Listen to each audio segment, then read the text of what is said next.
Hey, it's your boy Dre off the top here. So, usually post-game shows don't worry about spoilers, but here's what we're going to do this time. We will not spoil any story or plot elements, okay? But there will be quite a few scenario spoilers, as in the kinds of things you do in the game, the visuals you might see, up to and including the final level.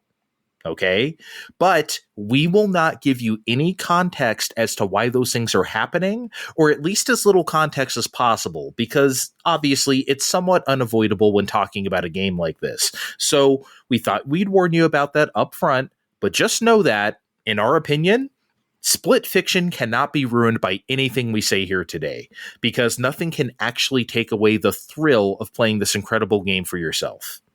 Or at least we think so. Anyway, thanks for being here, and we will get started right now. You're now live on Fine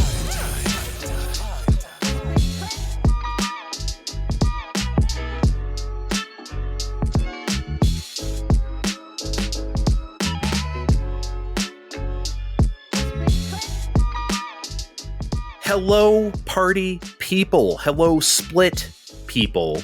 Hello, fictional people and real people. It's your boy Dre, and I am here with the one and only Vin. I'd like to announce that I'm splitting from streaming right this second to go work on my Fine Time fanfic. What? What is it called?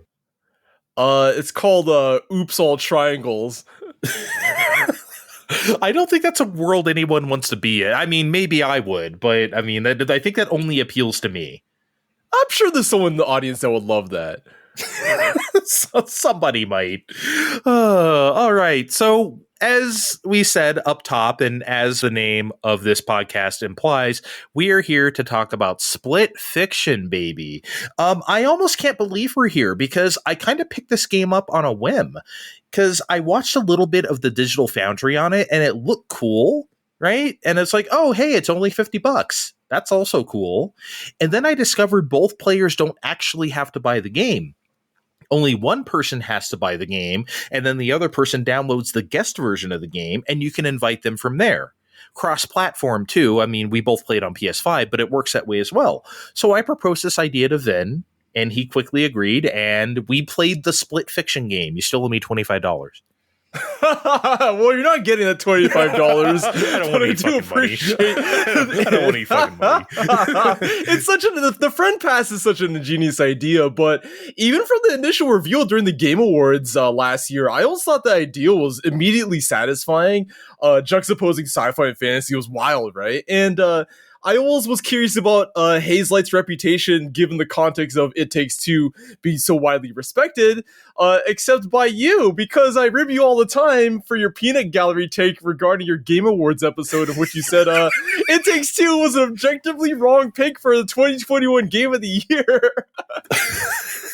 Okay. First of all, you're not supposed to listen to Fine Time that closely. Secondly, I still stand by that. Thirdly, I don't want the blame put on me solely. Trey was on that episode as well. We both said the same thing. Okay, so that's our bad take that we're owning together. If indeed it is a bad take, which it is not. It takes two to have a bad take. Yes. That's all. Yes, you got me. You absolutely got me. Anyway, in case you don't know what split fiction is, it's an action game that is 2-player only. That's why this guest version of the game is needed to play with someone else online. You cannot play this by yourself. You must play it with another person, local or online. And as the name implies, it's played mostly split screen. And it's very, very cooperative. So don't get any funny ideas of you controlling both, two dual senses or something like that, or keyboard and then one with a controller on your PC. It's just not going to work. Okay. You need 2 people. I think it's physically impossible unless you're Masahiro Sakurai with your 2 Pro controllers or whatever. Dude, he's a nut. He did that shit so effortlessly too in those directs. It's like, bro, what is? I know he's so used to it, doing it over the years. Shit, one-handed. Oh, I need to move this character a little bit. Like, I get it, but man, what an unintended flex, huh? He's not a mortal man, so don't aspire to be like him. He is not. He is not a human being. He is not a regular human being. Nope. Then, simply put, I know this is going to sound like hyperbole. I know this is going to sound like prisoner of the moment. I don't care. I think Split Fiction is one of the best games I have ever played. Ever. Like, this is a top to bottom masterclass in execution and ingenuity. That's truly how I feel about it.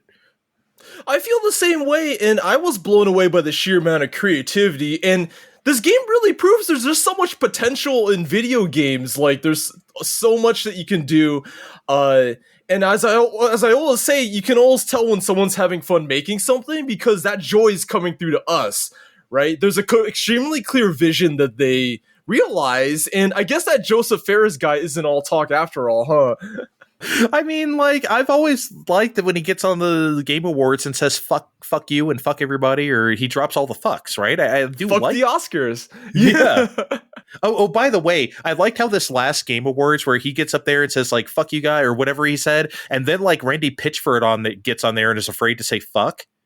You remember that? Because he said, like, you mother flipping something or else. I'm like, bro, what's wrong with you? I promise your mom won't get mad if you say fuck. Like, I'm pretty sure Borderlands says fuck, but maybe that's just me. I mean, whatever, dude. Jesus. Anyway, I want to lay out the premise of Split Fiction for the people, because I think in this case it's actually important. This isn't usually something I do on post-game shows, but this time I think you need to know why things are happening so we can talk about the rest of the game. So let's do that right now, shall we? Mm-hmm. So there's a book publishing company called Raider, and 6 people are going up there to present their book idea to this publisher, Raider. But really, we're just concerned with 2 of those people, Mio and Zoe.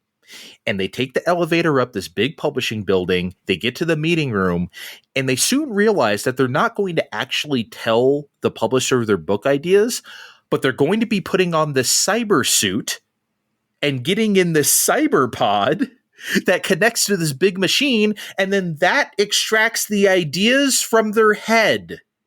But yeah, so this is a wholly ridiculous idea, right? Because I don't think anyone did any research into this company beforehand, and like, you can't have this reaction after you put on the cyber suit. Like, why would you do that first and then like wonder what's happening? It doesn't make any sense. Yeah, right? you can't take off all your clothes and put on the cyber suit and then be like, yo, I don't want to do this, which is exactly what happened. Because I paused the game before this happened. It's like, wait a second. Why did she agree to this in the first place? I would have never gotten this far. I'd be like, fuck this, I'm out of here. But you gotta, I don't know, man. Cosplay. But anyway, that's what happens. The other 5 people get in the pods, including Zoe. Mio's the last one to get in the pod, except she doesn't. She's trying to back out. They're physically forcing her to try to get in her pod and stand in place and get in it. And she's not doing that. Struggle ensues. She falls into Zoe's pod. 2 girls, 1 pod. Oh, baby. Uh-oh. Uh-oh, Shaggy. So of course, this manifests itself by Mio all of a sudden appearing in Zoe's high fantasy world. And she's like, what the fuck are you doing in my story? Right, and rightfully so. And Mio explains what happens in the real world, and Zoe's like, oh, shit. But Mio is a sci-fi writer. She does these big dystopian worlds that are like dark and cybery and violent. And so we find this out very soon because through circumstances that I can't explain because spoilers, they both quickly end up in one of Mio's sci-fi worlds. And that's the game. You travel through and play out the stories of Mio's sci-fi and Zoe's fantasy worlds, and hijinks ensue.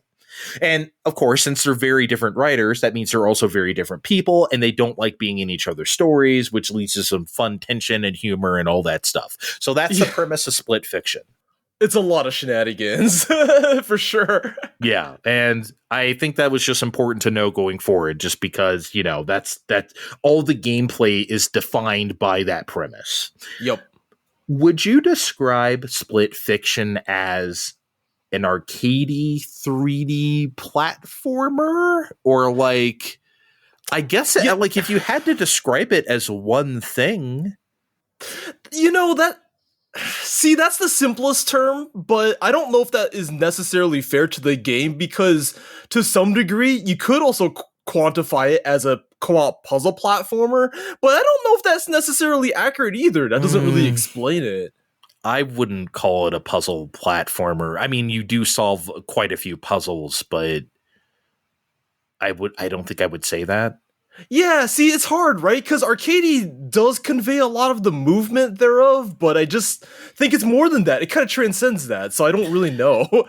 It really does transcend that because, like, in my opinion, more than being defined by, like, a strict genre, split fiction is really defined, to me anyway, by it being really focused and deliberate move forward gameplay. I like to say move forward, meaning, like, there's no exploring, there's no secrets, there's no power-ups, no equipment, no skill trees, there's no UI, there's no collectibles or stupid doodads, right? And that's the thing, and the reason why I say that is because when I say 3D platformer, I know a lot of people are going to think like Banjo-Kazooie or something. I don't want people to think that. This isn't that kind of game. No, it's not. Yeah, but it's so seamless that you don't even think about this stuff as you're playing it. That's the craziest part. I didn't think about the fact that there was no UI until we were almost done. I swear to God. Yeah. Because how do you have a UI in this case? You can't. It's something you can't do with a game like this. So I needed my rotating jigglies or whatever they're called. I think jiggies. Jiggies, I think jiggies. They're called jiggies. But now they're called jigglies. Jigglies? I'm going to call them jigglies to piss off people who like that game because they deserve it. You're welcome. So the level of polish in this game is insane. Like, I know sarcastically people are like, whenever a game comes out and it actually works and people are like, wow, my PS5 didn't crash a single time, or like, you know, which is apparently what passes for polish these days. But Split Fiction is actually on this god tier level of like level design clarity and visual communication, I would say, and play control. Like, some people consider Astrobot to be Nintendo-like in terms of its polish, Kevin included, like when we talked about that game. And while I'll stop short of saying that about Astrobot, I will say that about Split Fiction. It actually is that polished and that considered, and it has the ingenuity to back it up. And it's so remarkable how it functions so well, right? I never felt like any deaths were the game's fault. We never really hit any game-stopping glitches or bugs that required like restarting from a checkpoint. Like maybe once you got stuck on some collision, but it was so specific that like I don't know if we could really count that. And it was super brief too. I had to reload a checkpoint one time because I jumped behind a mushroom or something that I wasn't supposed to, and I couldn't I was free falling forever. That's like one thing. That was, and for a launch state, this is remarkably stable, and I'm extremely impressed just by the amount of care put into it. Yeah, we were amazed at every turn, you know? Yeah. And so I want to talk about one aspect of this game, one gameplay aspect, in that you have unlimited lives. Infinite respawns and having no real fear of death because there's no punishment for dying is something I usually criticize in video games for reasons that I can't get into. Otherwise, this episode will be like 2 hours. But Split Fiction makes it work because you have to do things for each other. You want to do well because someone else is relying on you. And if you play sloppy, that can get them killed as well as yourself. So it solves the infinite lives problem we have nowadays in a way that was probably unintentional, or maybe it was intentional. I don't know. But you know me, this is something I criticize pretty widely, and Split Fiction manages to make it work because of the co-op. I also feel like the respawn points were more than fair. Like, I wouldn't say we were ever really annoyed at having to replay anything, but you still have to really be aware of what you're doing in order to make progress. Like, the game doesn't play itself, so like you sometimes have to really be just situationally aware, right? That's like the most important part. Mm-hmm. Because again, you have to, not just situationally aware of your space, but your co-op person space as well. Your partner space. I don't know why I couldn't think of the word partner. Your co-op person. You are now my co-op person? Yes, you're my co-op person. I'm your benefactor who lets you play a free game. So I talk a lot about how shitty AAA games are at what I call button economy. Because video games are impenetrable to a lot of people nowadays because of how many buttons you need to press sometimes to do really simple shit. I truly believe that's the case. And look, I get it. Games have become more complicated, and the controllers need to become more complicated also. Which is why I hate when dumbasses are like, back in my day, we just had a D-pad and 2 buttons. Because, God. yeah, bro, that's all you needed to control Qbert or whatever, you dumb shit. Anyway, but just because the controller has become more complicated doesn't mean controlling the game needs to be complicated too. Mm-hmm. That can still be a really simple, really breezy thing if you want it to be. And Split Fiction proves that. It absolutely does. Every prompt is intuitive and snappy. Every button is tied to a deliberate function, right? But it never overwhelms you with functions. And the big thing is that like each of these worlds has like a really understandable internal logic. So you're not like you're going to get mixed up at any given point, right? Or your muscle memory is not going to be thrown off because the worlds kind of feed into a very like concrete understanding of what is happening. Well, I remember you in particular were really impressed by like just the platforming of it all. Yeah, absolutely. Yeah. And I'm sure there's so many other examples of things just making sense, right? Regarding the platforming, I always think is really cool whenever you're interacting with things that aren't static. So as a finicky niche example, my mind always goes to like the legendary Starfy's crazy bubble platforms because that's what people think about in 2025. But I guess I didn't even think about that in 2009, let alone 2025. I'll tell you that much. I guess the most contemporary example has to be Mario Wonder, right? But Split Fiction has these in spades throughout the entire playthrough. The set pieces lead to things that you can react to on the fly, whether it's like ogres breaking through walls or whether it's like poles being carried around. Like these things are interactable in a really tangible way, but in a really dynamic way too. So it's really cool. Yeah, it is cool. And they don't make you land on those poles like with this pin perfect accuracy where it's like you got to look at your little circle shadow and land on this thing, you know, like that'd it's fucking annoying. I don't know why I just turned it into Turok or something, but I Yeah, that would be a much rougher game. Sure would be. It just makes the most out of like a limited set of mechanics at any given time. So your function might like at times like break some obstacles, but it could also just interact with obstacles in other like unforeseen ways too that facilitate progress for yourself or for the other player. So it's just so seamless and natural. Yeah, it's really.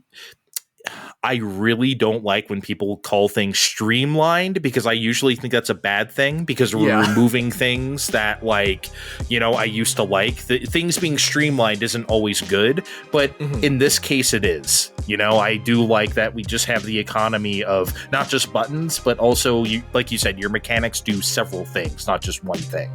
Fine time.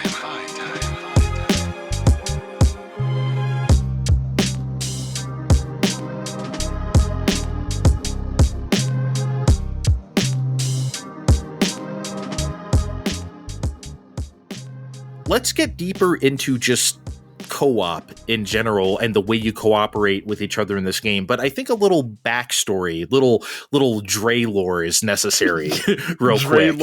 Dre lore. Because I used to hate playing co-op growing up in the 8 and 16-bit era. Because I never thought that shit was that fun. There are some games where it works, right? Like Balloon Fight, yes. Bubble Bobble, sure. Absolutely. Okay. Yeah. But then like ask yourself, like in your heart of hearts, is Double Dragon really more fun to player? Or is it just an activity to do with somebody? Like, yeah, you enjoy that person's company and you're experiencing game together. So, okay, like I get it. But does that make the game better? I would argue that it doesn't. I can have just as much fun by myself, personally. Like, Mario Kart isn't necessarily improved gameplay-wise by playing with another person. It's fun, but you don't have to do that, right? Yeah. And then there are games like Rescue Rangers or just about every 2D platform in existence where my experience is decidedly worse for having played with somebody else. Okay? So, in other words, you can't just add another person on the screen and call it fun. You know, my favorite joke is you often dislike playing shmups in 2-player just from the sheer visual stimuli. You don't want to see some rando firepower just like interrupting your action or whatever, because it's just a lot of like stuff happening, right? It's Or like, just people stop just moving around the screen and just jamming on the fire button the whole time, just being spaz. I can't stand that shit, man. It's like, leave me bro, alone. you I don't want have to play to by press the button. myself. Yeah. And so, you know, the funny thing is, though, is that Split Fiction doesn't have visual access whatsoever, which is part of the charm. And I actually did have the opportunity to play a lot of 8-bit and 16-bit games with my bro growing up. And, you know, honestly, I did enjoy playing some select examples. River City Ransom to a degree, Contra 3, a funny boy. example. I know you love Contra 3, My favorite. My favorite. And hysterically also even Rescue Rangers in co-op, but you know, Yuck. honestly, a lot of these three examples do support the idea of, well, experiencing a game with somebody, right? And like, you know, there's some dynamics, but it's not necessarily like about like that co-op experience. Sometimes it's just like traversing things with another person. So I get it. You know, I really do get it. And maybe like Contra's more involved because you can each cover sides of the screen, but it might be more haphazard than deliberate. And this game's not haphazard. No, there's nothing haphazard about Split Fiction. It just kind of is. It's completely designed that way from the ground up, so it can't be haphazard, right? It's brilliant in that way. It's really brilliant. Yeah, and it really ensures that both players do the work. Like, you can't just have someone carry the other player like the entire time. And No. it really makes absolute sure that both players understand what to do, even if you don't have access to the same mechanics. Yeah, you both got to work. And, well, it's like you just said, you don't have access to the same mechanics. So, like, if I could do one thing and you can't do it, I have to do that for you. And that's how the game works. Yeah, there's no carrying here at all. No. Also, and this is a personal thing, and you know this about me. The co-op thing is also about like relying on someone else versus like relying on myself. Because you know how I get sometimes, and I don't mean to be this way, you know me, but it's like sometimes like if we're trying to get across something and you inadvertently kill me, it's not that I get pissed off at you, it's just like that was so far out of my control, I had no choice but to die, that it can't help but be a tad frustrating. Of course. Yeah, I get it. So it's just like, but I know you didn't do that on purpose, but it also just makes me go, can I just, you know what I mean? Like, I would be lying if I said I didn't feel that way sometimes, but well, it can't be helped sometimes. Yeah, of course. But that's also part of my frustration with it. But when you get things right in Split Fiction, it well, basically what we're saying is it forces proper communication in a lot of these like puzzle situations. You know, you can't just say, hey, go left or go right. Like, obviously, that doesn't mean anything. Those are bad directions in any video game. But I have to like, okay, so there's like platforms. I remember this one time there's platforms I'm hitting down with my sword when we were cyber ninjas. Remember that? Yeah. I'm hitting the platforms down and then you're jumping across them. But I have to like jump up and down and say, hey, I'm over here. I can't just say I'm on the left one or I'm on the right one. You have to look on the screen and say, hey, I'm here. I'm giving you a visual indicator. That's how Split Fiction works most of the time, which I think is great. You really have to communicate things clearly because left and right just take things for granted, but each player may or may not have a different perspective, so those terms might be completely moot. So therefore, like, you have to describe, like, you don't necessarily have to be like totally granular, right? But you're gonna have to actually like try. It makes it encourages like that trying, right? And which is part of the charm. Yeah, because, well, okay, so here's my favorite example. So there's a part where you were a robot with an extendable pole, the robot dick, LOL. and I had to get on the robot dick so you could balance me around the side of this electric wall. Do you remember that? Yeah. Mm-hmm. But I was the one who had perspective on this wall, and you didn't. So I had to give you very precise instructions, like, okay, extend out at a 45-degree angle, then like swing it back straight, and then move your robot body directly to the left until I tell you to stop. Mm-hmm. You know, like I had to give you very specific instructions like that because otherwise you just bash me against the wall and then I die. right? Because you can't see what's going on. Yes, Right. you could look at my screen and see, but I have the better vantage point since I'm actually on the thing. So, and you have to control the robot. So I loved that stuff. That was my favorite stuff in the game, where we really had to communicate and say, hey, do it exactly this way. Yeah, because if you don't communicate and do it like in specific ways, you're just gonna kill your teammate. Yeah, so it would have been like, my favorite thing in the world, right? Yeah, haphazard deaths from co-op. Yeah. I really enjoyed the, how could you call it, like the revive system in general. The revive system makes intuitive sense, right? So if you're just traversing and solving some puzzles, you automatically respawn on the spot. But if you're in more tense encounters, you're forced to mash to respawn as soon as possible, because if both players wipe in these given sequences, you're both pushed back, right? But you're incentivized to mash to revive to get their back ASAP, so you don't leave your teammate like hanging, right? Yeah, because this is also communication, because it's like, if I die, I got to say that to you. Because if you're fighting a boss, I don't want you to do anything risky while I'm dead, because if you die too, again, like you said, we'll be set back. So I'll be like, okay, hold on, I'm dead, stay alive. Don't do anything risky. So for a sec while I come back, yeah. And these are just tactics that we came up with on the fly. They just made total sense to just do that, right? Like of course we did. It's like, rather than just being totally greedy with it. Again, this game is so brilliant at every turn. It's just incredible how they thought of everything. I really like how they managed to make the split screen stuff work perfectly. The wide field of view is something I noticed right away. The FOV is like pulled way out. Because if it weren't pulled back, this game would be impossible, because you have to be able to see the environment. Yeah, it would be insane. No character collision either. I think that's something we noticed right away. We did, because we were both climbing poles and we were able to overlap each other for some funky chimeras. But or like, I think I was climbing the first ladder and your head was up my ass or something. Yeah. Dude, this game would be impossible if you had character collision, though. God, that would be so. You want to talk about being annoyed? God, oh my God. Yeah, it would be terrible. We kind of mentioned this already in several spots, but just we can't mention it enough. The fact that each character often gets different powers, which makes for this really involved and intricate puzzle solving together. That's the whole point of this, together. Because we can't do the same things, we have to do them for each other, which, again, is the best shit in the game.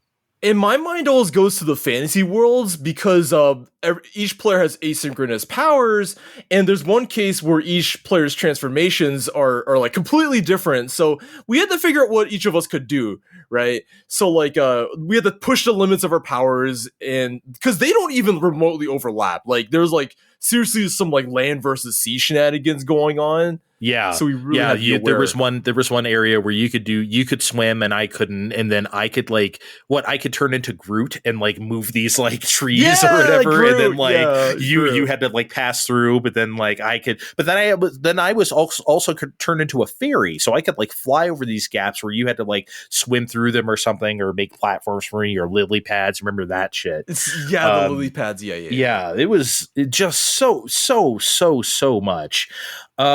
You also have to solve a fair amount of these puzzles with pace.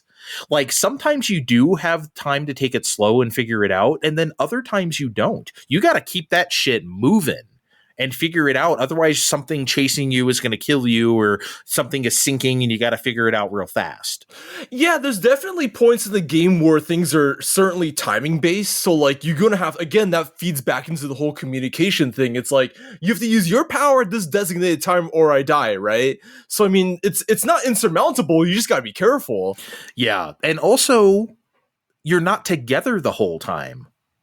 I think that's really key, because I think that's like, I don't know. That's what, think about like, I don't know, dumb people back in the day. I'm sorry to be this rude about it, but you think like, why can't you be Mario and Luigi in Super Mario 64 or some shit? And I'm like, you idiot. Can you imagine how that would play out on those small little, imagine climbing the Bomb mountain or whatever, and just like with two people, that would be annoying as hell. You would just bump each other off. That's because you know how narrow that is. Yeah, like come on, man. Like, so, you know, you're not together the whole time in split fiction. Obviously, they solve this problem by not having character collision, but you're also like, you're often exploring different areas of the map and then meeting up at a point because you had to take different paths, which I think is key. It breaks it up, but you're not just literally together the whole time. The pacing's there, yeah, because you're diverging and converging like periodically, and I just love those moments, man. Yeah. I want to talk about a couple puzzles. Well, not even necessarily puzzles, but just sequences too in particular, because everyone is used to games where there are two characters, and here's my ancient example, like a Secret of Evermore or something, where you tell the dog to stand on a switch, and then my God, your boy character goes through the door or something, and then you tell the dog to do that. Like we're all used to shit like that, and that's fun, right? Yeah. And you have that in split fiction. Hey, stand on that switch and the door will open for me. Or, hey, let's both shoot this thing at the same time and it'll open, or shit like that, right? Yeah. But split fiction takes it to such a high degree of execution, literally like the most I've ever seen. Like, this is puzzle solving and cooperation on a whole new level. And I mean, do you have like a favorite example? I mean, you don't have to pick your absolute favorite, but do you have like one? That is the ultimate challenge because there's so many, right? But I mean, there was one particular sequence where I was sniping while you were playing some sort of stealth sequence, right? So I had to knock things out so that you could progress. But if I weren't careful, then you would get caught, right? So I really, again, like, can't be reiterated enough that situational awareness was key. But it also had a bit of timing too. So I mean, that stands out in my mind. Right, and I had to tell you, like, because like you have the vantage point of the sniper, and I'm down there in the muckety muck. So like, I gotta say, hey, there's a guy in front of me. Look for me. You know, shoot that guy up there. So there's a bit of visual communication. Like most of it, you can kind of just follow along and shoot the things as I'm moving, but sometimes you can't. Sometimes I gotta tell you. Can you imagine playing this game without voice chat? Oh my fucking God. You don't have to. You're using two controllers as one person. I'm just kidding. Okay, Sakurai. I love the part where we were the centipede. You remember that shit? We were two heads. We were like cat dog, but a centipede. I love the cat dog example because I'm pretty sure not too many people nowadays would refer to that. But people remember cat dog more than they remember Secret of Evermore. I'll tell you that much. Sure. Yeah. But yeah, like, so we were a two-headed like caterpillar thing, and like we both had to like snappy use our mandibles to like grab onto stuff and swing each other around. Okay, you let go. Okay, swing, let go. You know, shit like that, and like swing each other across gaps and like moving platforms. It was wild. How many times did we How many times did we cook our centipede on like some flame? we saw some unforeseen obstacles, so we just had to like learn and adapt. It's like, wait, don't let go. Yeah, it was great. But again, none of it was insurmountable. It all made internal sense, right? So I mean, like, yeah, it was great. I really got a kick out of the one where like you were driving and I was trying to activate the cell phone. I was trying to like put in the password, God, and it was like a whole thing. I had to go through the EULA and the TOS and the whole. I had to put in my password, and it kept auto correcting the password when I was trying to put it in, and then do like a CAPTCHA, click all the traffic lights, and it's just like, holy shit, are they really making me do this in a video game? Yeah, it was really funny. Yeah, it just wouldn't stop because I couldn't really look at your phone while I was doing it, so I was like kind of periodically glancing over, but I had to keep my eyes on the road like a good driver, right? So I just like glanced over, like, what are you doing, man? I was like, I don't know. They're making me put in this. They're making me fucking log in. I can't fucking do this shit. Oh, so funny. It was really funny. It was great. It's so good. I think one of the more ultimate cooperation moments where you have to fight this boss, shall we say, I'll leave it vague. And so you're playing hot potato with this bomb. We're on two sides of this thing. You got to throw the bomb back and forth to each other because if you hold on to it too long, it'll explode. So we got to really communicate on that one. Okay, I'm throwing it now. We're throwing it across this chasm to each other. It's like, holy fuck. And if you miss it, you gotta press R2 to catch it back too. You can't just throw it at the other person. They got to be ready for it. Yeah, like, so if you're just like trying to traverse the obstacle course, as it were, like, you're not gonna be ready to catch stuff. You gotta actually like swing your camera around like a little bit to actually be aware of what's happening. Like, so it's like it was so organic though. I really thoroughly enjoyed that part. It was great. Fine time.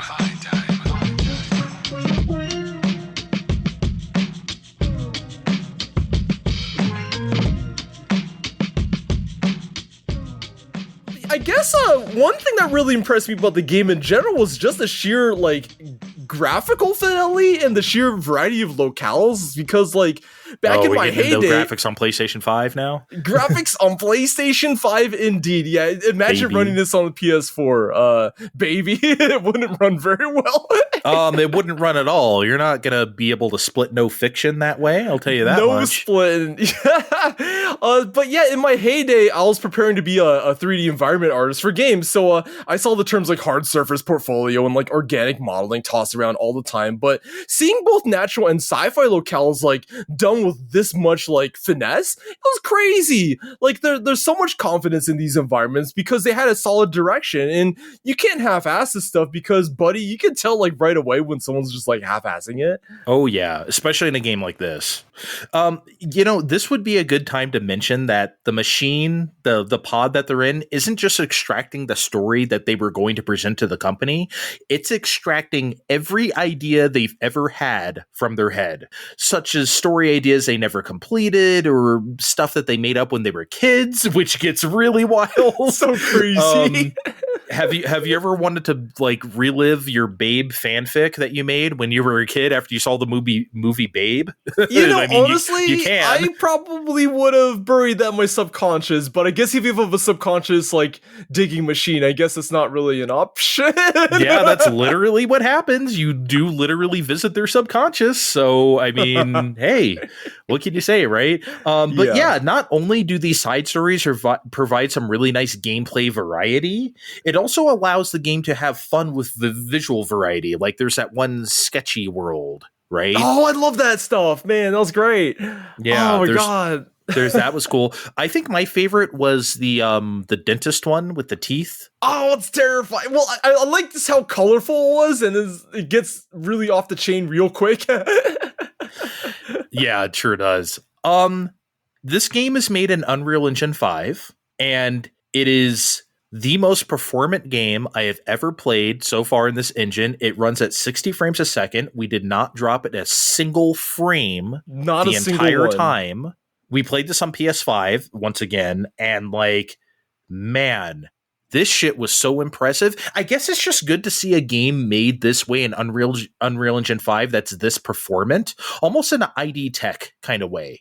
You know, that's a good comp. Yeah, because in this engine where other stuff is coming out that's going for it all, right? Like Avowed or Silent Hill 2 or even Remnant 2 to a degree, which is also target 60 frames a second, but you know how that game runs. It does dip a bit, yeah. Yeah, so I mean, VRR for the win for me, but like, ooh, maybe that's something you should play with you now that you have a VRR monitor. Ooh, okay, yeah. Maybe Remnant 2 might be good for you. Anyway, that's how I noticed the dips, by the way.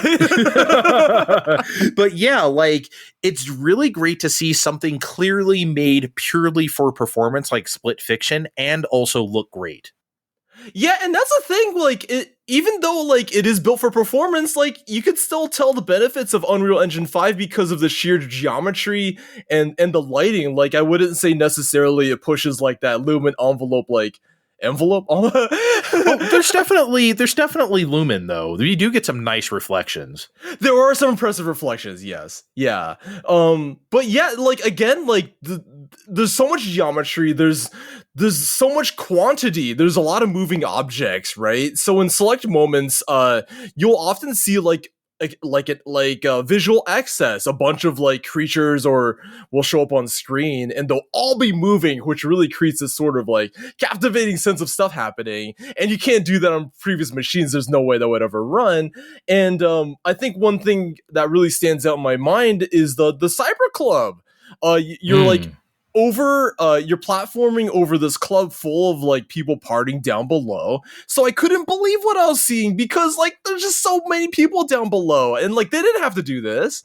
No, they could have just had it darkened and just had like some sort of cyber laser lights and shit. Oh God, remember that one? I just remembered that one. Remember, like you had to do like you had to do some sort of smoke or like make the lasers appear so we could see where we're going on the platform. Remember that? Otherwise we get zapped. That was tricky. Yeah, we had to like very carefully see the lasers and which way to progress through this shit. You had to like do some sort of puff, I think, like some sort of like so ingenious. smoke. That's a good use And I had to go through that shit was crazy. That was so much fun. Anyway, even that wouldn't have been possible in previous gens. So like, Nope. just impressive stuff all around. With Unreal Engine 5, it's really good to see a game like this be, again, this performant. Yeah, absolutely. So, if there's anything I've talked about on this show to death, then it's probably how much I love spectacle in video games. I love that shit. Oh, yeah, really? Yeah. Did you ever hear that? Spectacle. Not once. Some people might call these set pieces, which I guess also works, but that can also mean something a bit different at times. To me, it can mean big, bombastic, over-the-top battles with like crazy cinematic stuff, like, you know, boss battles in Final Fantasy 16, for instance. That shit's a fucking trip. But but it can also mean very designed, very curated types of action and traversal, like Sonic Adventure or Super Mario Galaxy. Right? Like that type of shit too, I think is also spectacle. It can also mean gameplay sequences that feel like diversions where you just sort of play out something really cool, like the space harrier part of Bayonetta. Yeah, that's great. Like that, of course. or any given car chase and shooting sequence in like an Uncharted or something. I fucking hate those games, but I have to admit, you know, that stuff is cool. They do have some stuff going on, yes. Here's the thing about Split Fiction. It has every single type of spectacle I just mentioned, plus new ones that it made up itself. And they just keep happening over and over again, constantly, because that's the entire game. Think about it. What if you could just have an entire game made up of the cool boss parts of Final Fantasy 16, or just the fun pizzazz of Sonic Adventure, or the wild mini game stuff like the Dragon Ride and Bayonetta 3, for instance? That's Split Fiction. That's the entire game. It's made up of those type of moments completely, and that's why, to me, it's like the best game ever.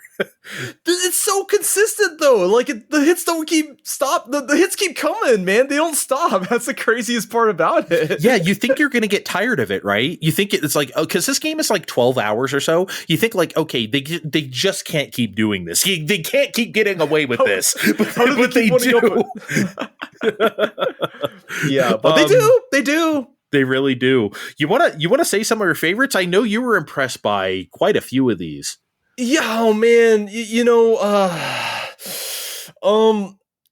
one of the side stories has sand sharks, which really plays it up to like the utmost like peak, because I'm like, well, at first they're just like kind of casually brushing it off. It's like, well, sand sharks, like sure, whatever, but like you're actually like doing all sorts of shenanigans like involving these sharks, like you're whether or not you're trying to escape them or whether you're riding them. It really plays up the whole concept, and like it creates a feeling of danger like at every turn. And like I never in 1,000 years would have thought about sharks in the sand, but like it was a pretty fascinating idea. They just played it up to like the maximum, right? Well, I remember as we were going through that level, I'm like, we're gonna ride the sand shark. We're riding the sand shark. It's happening. And then sure enough, you do.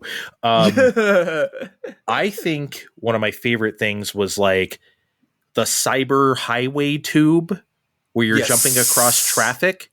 You're jumping across like Jetson's ass, like flying cars and shit and trucks. Yes. And like that, I don't even know what to say. That just so blew my mind. I'm like speechless now just thinking about how fucking cool that was. I was sucked into the lighting because everything like it was so like populated with like flying vehicles, and yet everything was like really reflective. It was reflective as shit.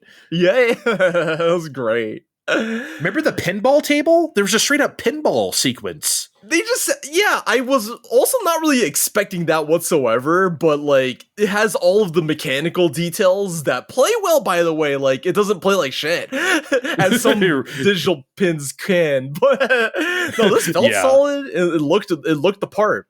it was great. And plungers and flippers and all. Oh yeah, it was some wild shit. I love the parking attendant boss, like what we call Sepkis Prime, I think, from Destiny. Prime. Yeah. And then you do this absolutely wild driving and shooting sequence. One person's driving, other person's shooting, obviously, on this turret on top of this car.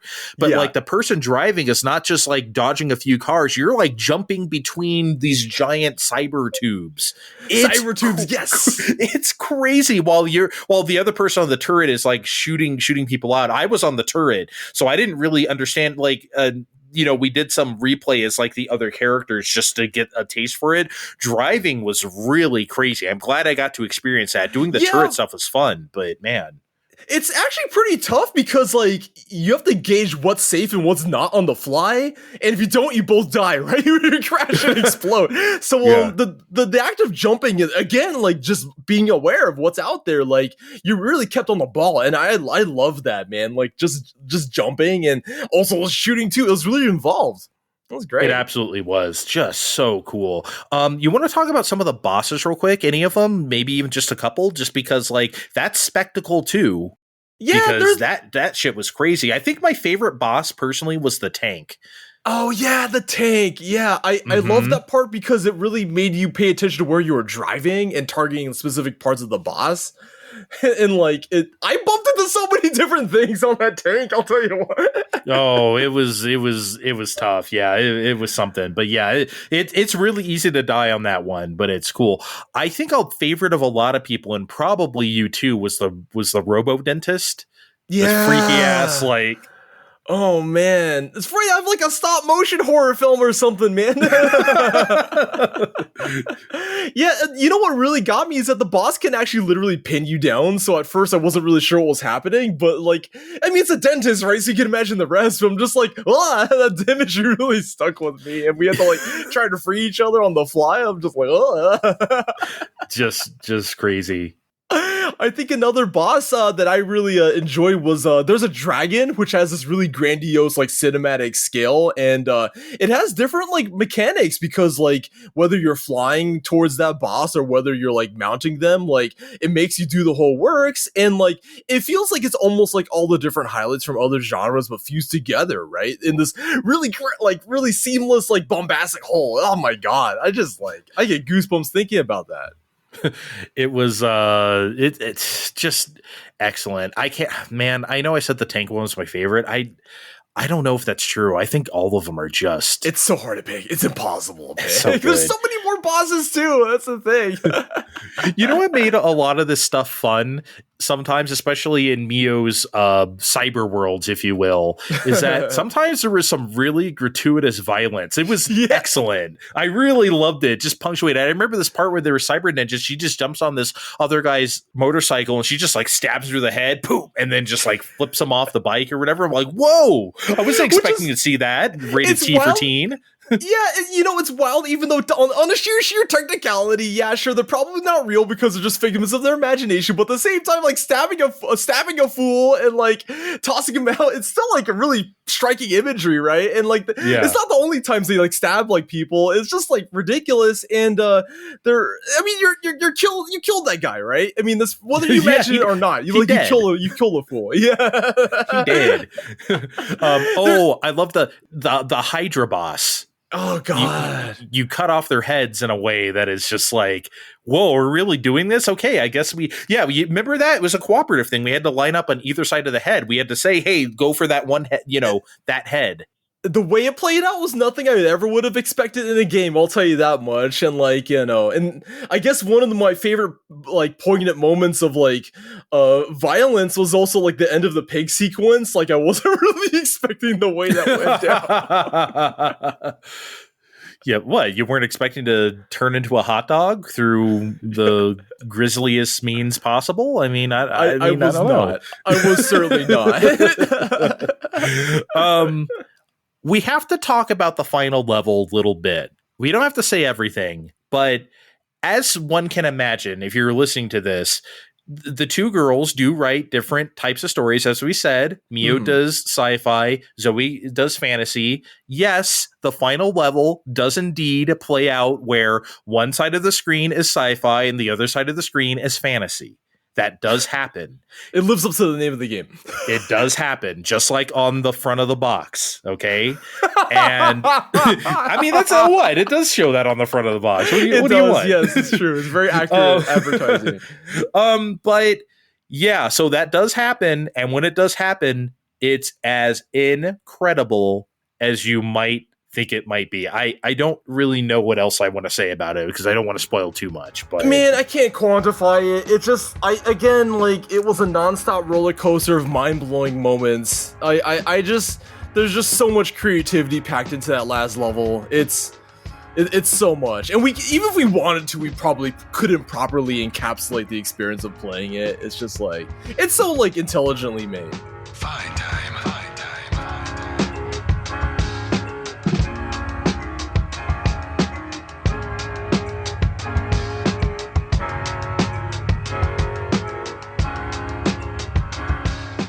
all these things we've been talking about, all this jumping from moving car to car and all these crazy boss battles and all this bullshit, none of this shit is easy.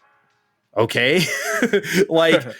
Okay, so for instance, there's a sizable portion of the game where you're these red and blue space marines and you have red and blue bullets and red and blue grenades to blow stuff up with your corresponding color, as well as laser fields that have to be crossed as red or blue.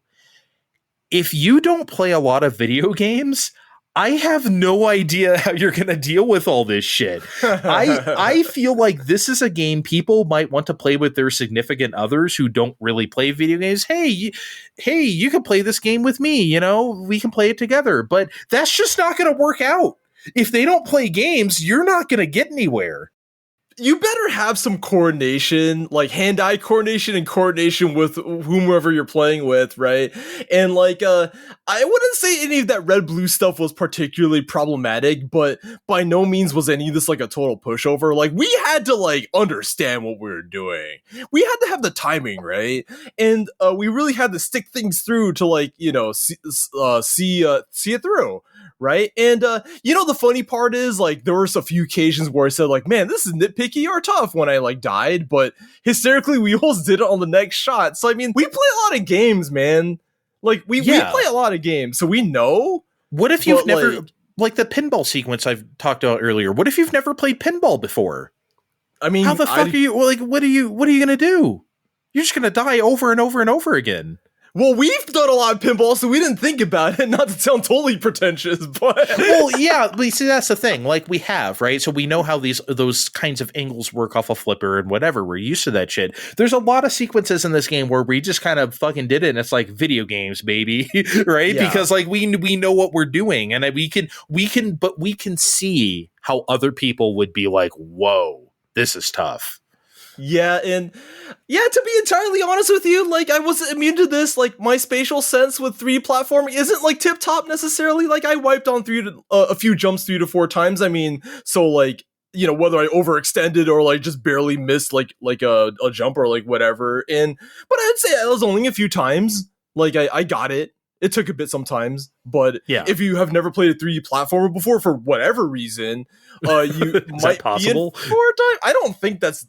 Well, I mean, some people, maybe. I hope not. But I don't know. I mean, I guess it's possible, but man. Technically possible? Well, hopefully not. But it's what have you been doing this whole time?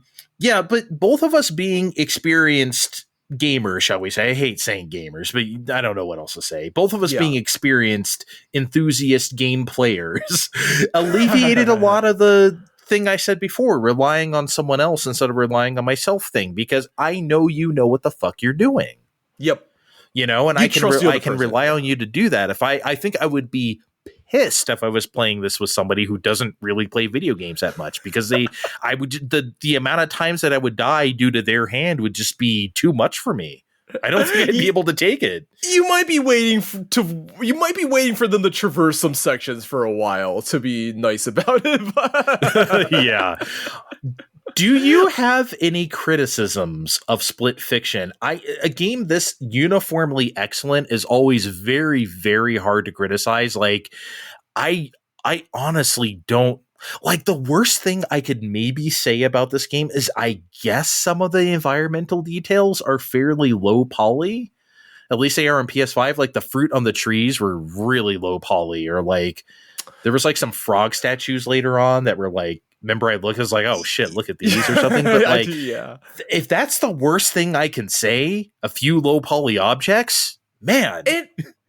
And the funny thing is, we know why they're low poly, because you got to get that 60 frames, baby. 60 at all costs. But I actually didn't mind because the art direction was so solid, though. So, like, even on that angle, I don't even know if I would really criticize that stuff too much. And I don't have too much to say.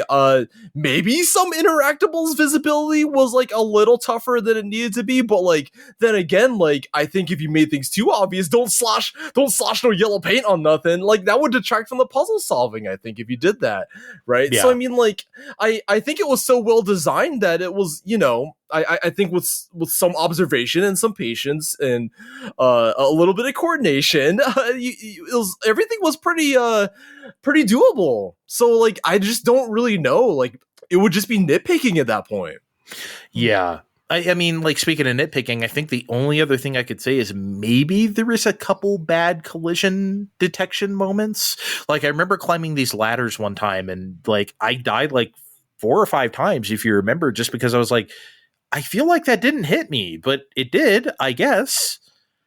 Yeah, I actually understand. I mean, I don't necessarily think it's like a huge problem, but I mean the way things kind of interact is maybe a little more finicky than they should be. But again, like, that's just such a nitpicky like case. Yeah, though.